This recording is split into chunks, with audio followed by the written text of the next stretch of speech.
01net TV, l'actualité high-tech, merci d'être là. Et peut-être étiez-vous avec nous hier soir entre 18h et 18h30 pour le 01 Live Hebdo, le débriefing de l'actualité high-tech. Chaque semaine, on évoquait entre autres Jérôme hier avec David Noguera et Pierre Fontaine, la volonté de Facebook et de Google de couvrir Internet dans le monde entier.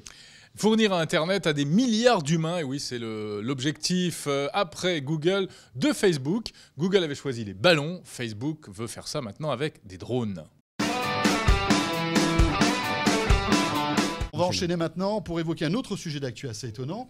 C'est les géants du web que sont Facebook et Google qui veulent connecter la Terre entière, en fait la planète, à l'Internet grâce soit à des drones, soit à des ballons. Alors on en avait parlé pour Google, avec ces fameux petits ballons qui seraient tout autour du globe et qui connecteraient en fait le monde entier à Internet. Et bien maintenant c'est Facebook qui veut lancer ces drones, c'est ça ? Effectivement, c'est Facebook qui va racheter une société qui s'appelle Titan Aerospace, qui fabrique des drones capables de voler à 20 km d'altitude et qui donc pourraient servir de relais pour couvrir, comme tu l'as dit, des zones où il n'y a pas de relais terrestre pour apporter de l'Internet.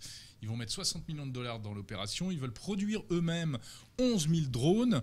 Et c'est le fameux projet Internet.org de Mark Zuckerberg. Alors d'après vous, c'est sérieux ça, ou c'est juste pour dépenser de l'argent qu'on a en trop ? Ouais, je pense que c'est quand on a trop. Ah, j'ai encore 60 millions à la fin du mois. Ah, zut. J'aimerais déjà avoir de la 4G qui marche. Non, mais derrière, il y a toujours, on va dire, le côté clair de la force où c'est chouette apporter Internet à tout le monde. Mais il y a aussi le côté un peu plus obscur, c'est que Google comme Facebook ont tout intérêt à ce que le plus de personnes se connectent à Internet parce que ce sont des clients potentiels. C'est des gens pour qui on va récupérer des données et à qui on va vendre de la pub. Et puis n'oublions pas qu'ils sont tous les deux hyper concurrents. Donc il y en a un qui sort un ballon, l'autre se dit moi je vais sortir des drones. Voilà, tout à fait. Et donc c'est intéressant qu'il y ait ce mouvement-là, mais derrière l'opération humanitaire, il y a certainement des il y a une question de cash, c'est évident. Ouais.